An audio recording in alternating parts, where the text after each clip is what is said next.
গন্ধ থাকলে তোর গায়ে থাকতে পারে, আমার গায়ে কোনো গন্ধ নাই। আর আমি সাপ না যে খুঁচা দেওয়ার সাথে সাথে আমি বাইর হয়ে গেলাম। আঙ্কেল আপনি ভুল বুঝতেছেন, D20 সকলেই ভালো। আরে কি কইবা তুমি? আমার নিজের চোখে দেখা, আমার সামনে ধরা পড়ছে নেশা কইরা বাড়িতে আইতাছিল। কি সর্বনাশা কথা কস তুই? আমি বাইরে যাই আর পুলিশ আমরা ধরে না দেখ না। ক্যারেক্টার আমি সবসময় ভালো না, এই জন্যই মানুষে কয় দুঃসাহসের দুঃখ কয়। আমি তোর কপালের মধ্যে একটু দুঃখ লেখা দেখতেছি।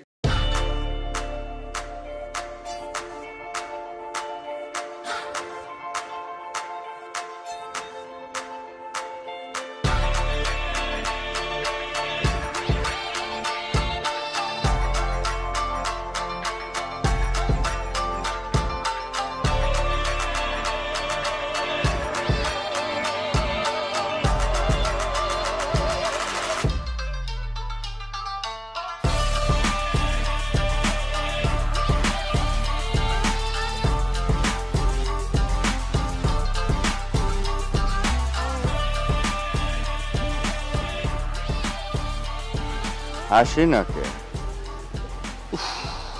নাকি বাজার সাটাই শেষ করে ফিরে গেল? কত আশা করে বাইর হইলাম, যদি তার দেখা না পাই সব কিছু তো বিটা হয়ে যাবে না। ও লাবণী, তুমি কনে গেলে লাবণী? আমি তোমার জন্য ফুল হাতে করে চাটক পাখির মতো চাই আছি লাবণী, তাড়াতাড়ি আসো।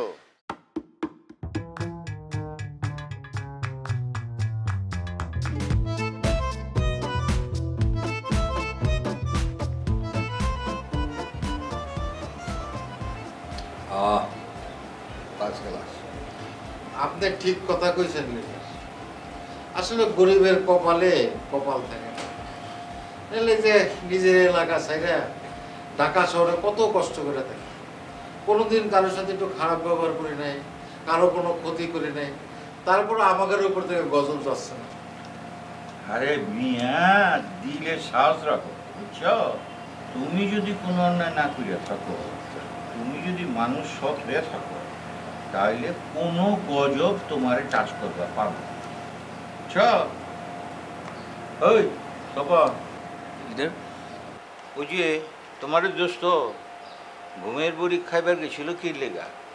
এ তো কয়দিন আগে D20 আইলো মাত্র। কি জানি লিডার, আমিও ঠিক বুঝে উঠতে পারতেছি না। তার সাথে তো আমারও পরিচয় খুব বেশি দিনের না। এই মিথ্যা তো করিস কে? হ্যাঁ, লিডারের কাছে কথা গোপন করিস কে?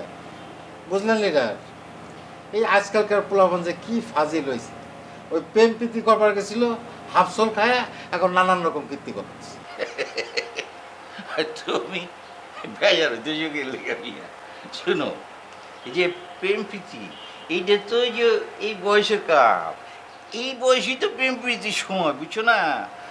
প্রেম প্রীতি লাইলি মজনু টাইম থেকে চলে আইতাছে। আরে মিয়া, খাস দিলে একদম খাস মহব্বত করা, এটা তো অপরাধ না। অপরাধের কিছু না কামনে কোন লিডার, এই প্রেম প্রীতি করবার যাই তাতে কিছু কেটে গেল। আপনি তো D20 ছাড়া নোটিশ দিয়েছিলেন। আরে আমি তো মনে করছি আমরা হালা নিশা করবো। বুঝে তোমাকে রইস, উনিও তো আমার কান পড়া দিয়ে আমার চেতাই দিছিল। আচ্ছা জায়গা, এখন তো বুঝছি ব্যাপারটা। সবন আমারে কত মিয়া, এই যে তোমার দোস্ত রশিদ কোন মাইয়াটার লাইগা এইরকম কাণ্ডটা করছিল? কার কাছে ডজ খাইয়া সে ঘুমের বুড়ি খাইছিল? আমার নামটা কত?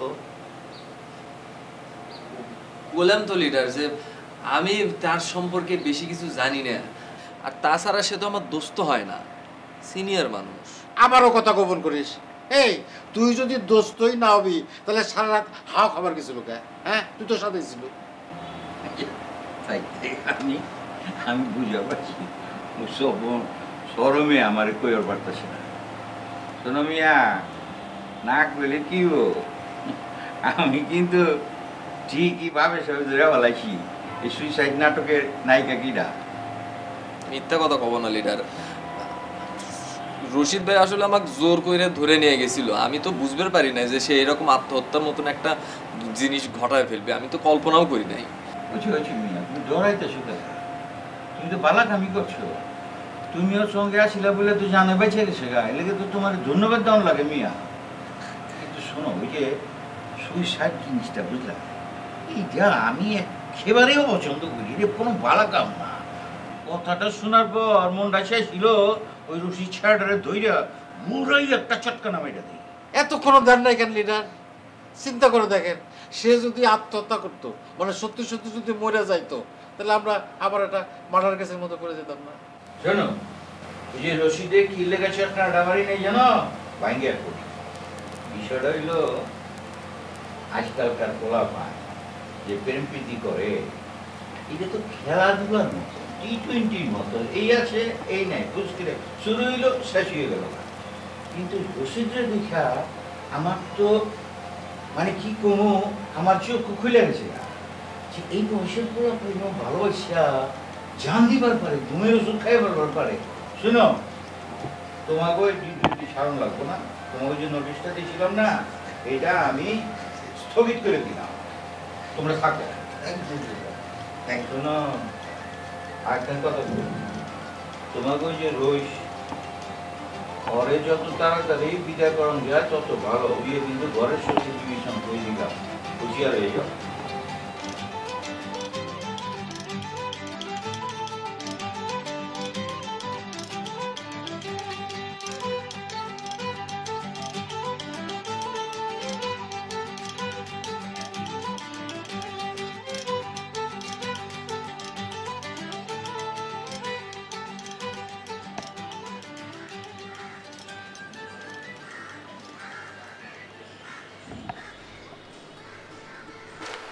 তুমি আসো না ফুল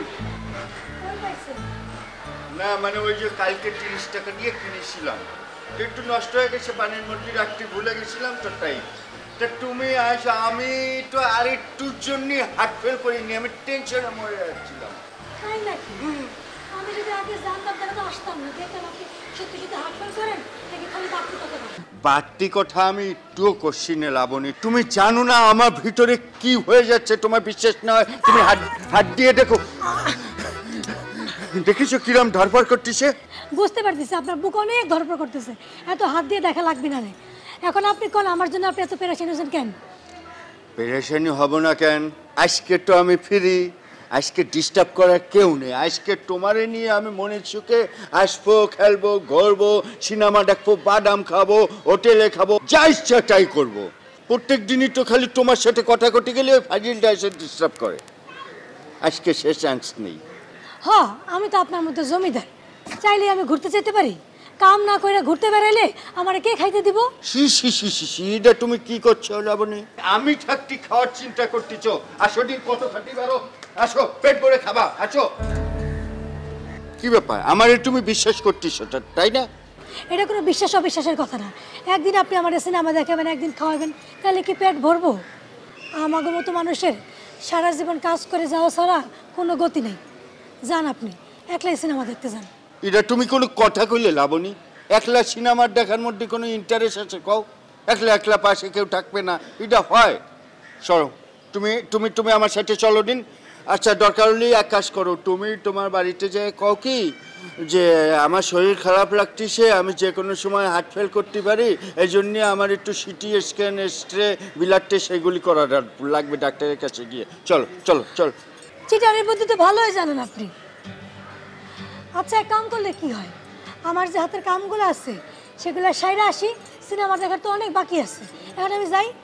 আরে বুঝতেছো না কেন, খালি কি সিনেমা দেখাই? তোমারে নিয়ে ঘুরবো, বাদাম খাবো, তারপর হোটেলে যাব, হোটেলে গিয়ে ভাত খাবানি, তারপরে ধরো ডিসির টিকিট কাইটে পাশাপাশি সিনেমা দেখার মজাই আলাদা। চলো না তাড়াতাড়ি। আচ্ছা, আপনি এত পাগলের মতো করতেছেন কেন? আপনি দেখছেন আমি কি লুথা মাটি কাপড় পরে আসি? এক কাম করি, বাসায় যাই, খালাম্মারও কই আসি, ভালো একটা কাপড়ে পরে আসি। আচ্ছা যাও যাও যাও, তাড়াতাড়ি আইসো কিন্তু। আমি কিন্তু টাইম মাপতেছি, জাস্ট 5টা মিনিটের সময় দিচ্ছি তোমারে। 5 মিনিটের মধ্যে যেমন তুমি ফিরে আসবা, না হলে কিন্তু হার্ট ফেল করা মরার আছে এখানে পড়ে থাকবে, তুমি দেখো। আচ্ছা আচ্ছা, ওয়েট করুন ওয়েট করুন। এই শোনো, আচ্ছা না না না না, আসার পরে কবার নিয়ে যাও।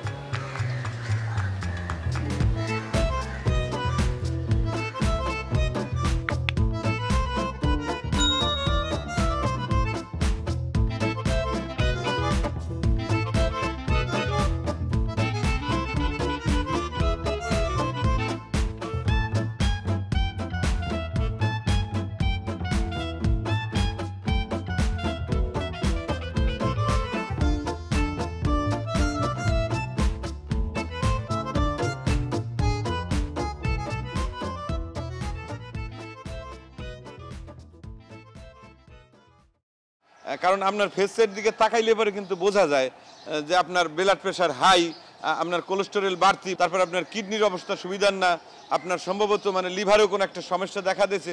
আপনি যদি অতি সত্বর মানে ডাক্তার না দেখান যে কোনো মুহূর্তে কিন্তু মানে খারাপ পর স্ট্রোক করে কিন্তু আপনি হার্ট ফেল করতে পারেন। এইটুকুই আপনি আপনার মানে হেতাকাঙ্ক্ষী হিসেবে বলতে চাইছিলাম। খালা আয়নার সামনে দাঁড়িয়ে কি দেখতেছ? না দেখবো আর কি, রানবো বারমু কি হেডি চিন্তা করতে আসছি। আজ রান্ধন বারণ করা লাগবে না, চলো বাইরে যাই। মেলা দিন তোমার লাগে বাইরে যাই না, আগে তুমি প্রত্যেক সপ্তাহে আমাকে নিয়ে বাইরে যেতে। সেই যাওয়ার পথটা তো তোমরাই বন্ধ করে দিছো, এখন আবার বলো কেমন তারা আমাকে সেই ধরনের কথাবার্তা? আরে তোমার যদি তো গাড়ি চলে আসে, সেই গাড়িতে চড়ে আমার চোখের সামনে দিয়ে তুমি চলে যাও, আর আমি কি করি? শুধু চিৎকার চেঁচামেচি, ঝগড়া ঝাঁটি বকাবাদি। ওসব কথা বাদ দাও না ছোট খালা, তোমাকে যা করছি তাই করো, একটু রেডি হয়ে নাও। আজ আমরা বাইরে ঘুরবো, খাবো, সিনেমা দেখবো। না না না না, এই সমস্ত কথাবার্তা আমার দ্বারা বলবো না। আমার শরীরটা ভালো লাগতেছে না, চিন্তা করতেছি একটু ডাক্তারের কাছে যাবো চেক আপ করতে। কি কও, তোমার শরীর খারাপ? এই তুমি তো আমার আগে কওনি, এই সকাল তো ভালো মানুষ বাজারে গেলে। আরে বাবা গেছি, হয়তো বিঘার থেকে গেছি, সকাল থেকেই একটু মনের মধ্যে কেমন যেন লাগতেছিল, ফেরার পথে বেশি ধরনের অসুস্থ বোধ করতেছি।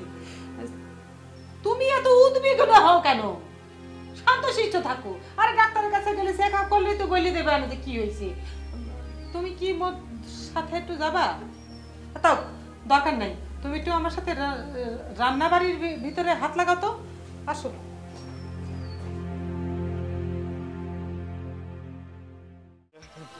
হয়েছে কি আজকে না তোমার আজকে আগুন লাগতেছে, আগুন। বিশেষ করো সত্যি সুন্দর লাগতেছে। ওরে আল্লাহ, আপনি এভাবে আর কোয়েন না তো, আমার তো লজ্জা লাগছে। না আসলেই কিন্তু তোমার ফাইন লাগতেছে। আমারই তো ধরো মাথা মগজ সব গরম হয়ে যাচ্ছে, মনে হচ্ছে এখনই কোথাও নিয়ে যাই। আচ্ছা মাথা পরে আপনি গরম করেন, এখন একটা রিক্সা রাখেন, কলোনির মধ্যে যদি কেউ দেখা ফেলায় আর খালাম্মার কানে যদি যায় পৌঁছায়, চাকরি নট। তুমি চাকরি নটের ভয় করতেছো কেন? তোমারে কইছি না তোমার জন্য ডাবল বেতনের চাকরি তো রেডি আছে, যখন তখন তুমি ছুটে চলে আসবা। আপনারা তো আমি কইছি ডাবল বেতনের চাকরি আমার দরকার নাই, আর ওই ব্যাচেলরকে বাসায় আমি কাম করুন না। এটা কোনো কথা হলো ব্যাচেলারকে বাসায় কাজ করবে? আমি কি ব্যাচেলারের মধ্যে করি নাকি? আমার সাথে একটু তুমি কাজ করবা, সমস্যা এ ভাই এ আপনি কি কোয়ালে যাচ্ছি না যাচ্ছি সে কথা আপনারে কোটি জাতি হবে কেন? এই ঘাগা কিন্তু খুবই মাইন্ড করে ফেলছে। আমি কিডে আপনি চিনতে পারছেন না? না আপনি চিনতেই পারেন নাই না, অথচ আমার বেড দখল করে ম্যাচ থেকে আপনি আমার বাইর করে দিয়েছেন। হ্যাঁ, আপনি চিনতে পারছেন না? না এরকমই হয়, মায়া মানুষ সাথে থাকলে পরে আপন লোককেও চেনা যায় না। হ্যাঁ, তাহলে পরে এক কাজ করি, G20 থেকে লোক ধরে নিয়ে আসি, ওনারা শনাক্ত করুক যে আমি কে, তখন চিনবার পারবেন। হ্যাঁ ও ও বুঝতে পারিছি ভাইজি, তুমি তো রোজ সেই যে দেখিস এখন পরিচয় দিচ্ছ, কি সুন্দর চিনে ফেলেছি। হচ্ছে কি তুমি তো এমনি একটু কালো মানুষ, তার মধ্যে কালো গেঞ্জি পরেছ, আমিও কালো সানগ্লাস পরেছি, সব মিলে তোমার চিনা একটু মুশকিল হয়ে যাচ্ছে। তা ভাইজি তুমি এখানে কি করতেছ? আমি কোন কলেজে প্রফেসরি করতেছি সেটা পরে কই, আগে একটু জানি নি উনি কে। হ্যাঁ ও পরিচয় করার দিনই না, ও হচ্ছে তো তোমার ভাবি। নাও সালাম করো।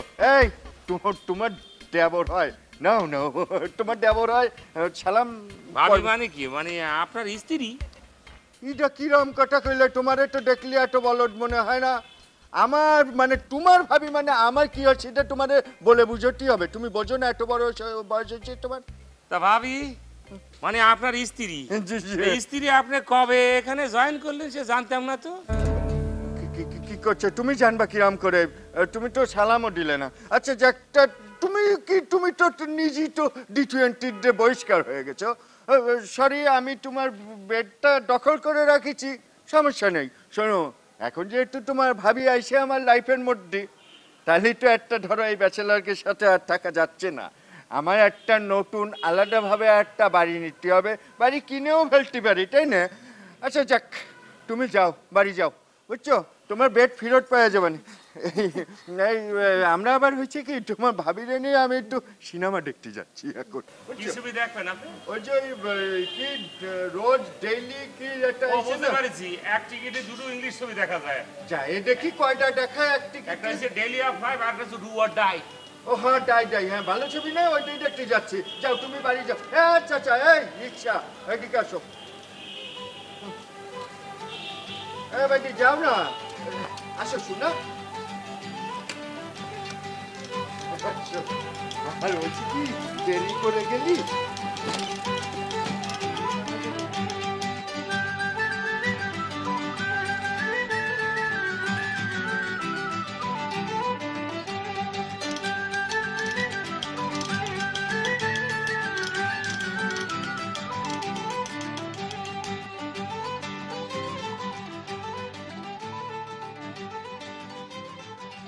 দাদা ওই যে ওইটা হচ্ছে সুনজরদার টেইলার্স, বুঝেছেন? ওখানে সে কাজ করে ওইটা। আচ্ছা উত্তম, হ্যাঁ তুমি কি চিন্তা করিছো এখন ওখানে যায় তুমি কি করবে? কি করবো, আমি কাস্টমার সাথে যাবো, যায় ওখানে খাড়ায় থাকবো, খাড়ায় থেকে চুপি চুপি তাদের কি প্ল্যান প্রোগ্রাম সব শুনে চলে আসবো। উত্তম, তুমি তো ভারী বুকা সওয়াল। কে দাদা? লেডিস টেইলার্সে তুমি কাস্টমার সাজে যাবে? হ্যাঁ, তোমাকে চোর মনে করে ধরে উত্তমরা একদম মধ্যম বানা দিবে না। তাহলে কি করবো দাদা, আমার মাথাতে কোনো কিছুই আসতেছে না, আপনি এটা বুদ্ধি দেন দাদা, কি করা যায়? তুমি এক কাম করো, তুমি ডাইরেক্ট সুনজর ভাইয়ের দোকানের ভিতরে ঢুকে হ্যাঁ তাদের কাছে কবে যে তুমি সুনজর ভাইয়ের ছোট ভাই, আচ্ছা গতকালকে থেকে সুনজর ভাই বাসায় ফিরে নাই, সে কোন জায়গা তার কোনো খোঁজ খবর আপনারা জানেন, এই কথা জিজ্ঞেস করবে। তারপর আগে যায় তুমি এই কথা জিজ্ঞেস করো, তারপর আমি দেখতেছি। যাও শোনো, তারা যদি তোমার কথা শুনে তোমার উপর যদি কোনো হুমকি দেয় তাহলে তুমি পাল্টা হুমকি দিবে। তুমি তা করে জিজ্ঞেস করবে, জবাবদিহি করবে যে আমার ভাই আপনারা কোন জায়গা গুম করে রাখেছেন, জবাব দেন। জবাব দেননি, কথা কব তাই। হ্যাঁ, আচ্ছা হ্যাঁ কথা কব। হ্যাঁ কবে। কিন্তু তারা তো যখন বুঝে ফেলাবে আমি সুনজরদার ছোট দাদা, আমারে যদি আবার বাইন্ধে রাখার চেষ্টা করে, আটকায় দেয়। আমি তো কইলাম যে আমি এখানে আছি, তুমি আগে যায় এই কথা জিজ্ঞেস করো, তারপর কি হয় সেটা আমি দেখতেছি। তাড়াতাড়ি যাও, সময় নষ্ট করো না। যাও যাও যাও। দাদা আমি যাচ্ছি তাহলে। হ্যাঁ যাও। দোয়া করেন। হ্যাঁ গুছা কবে, কথা গুছা গুছায় কব তাই। হ্যাঁ গুছা কবে, যাও। আমি যাচ্ছি গেলাম। হ্যাঁ যাও।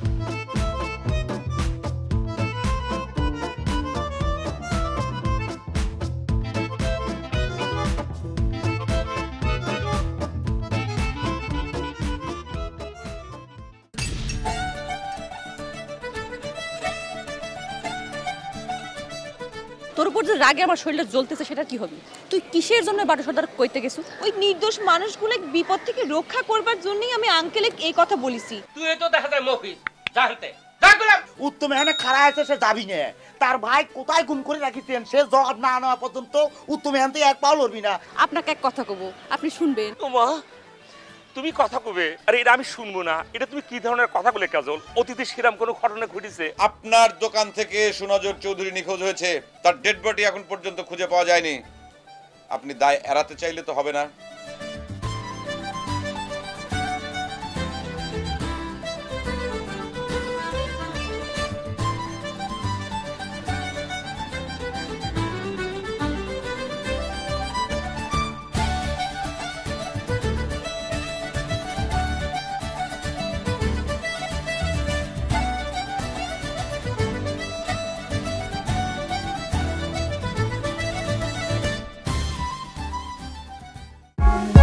For more updates, subscribe and press the bell icon on YouTube app and never miss another update.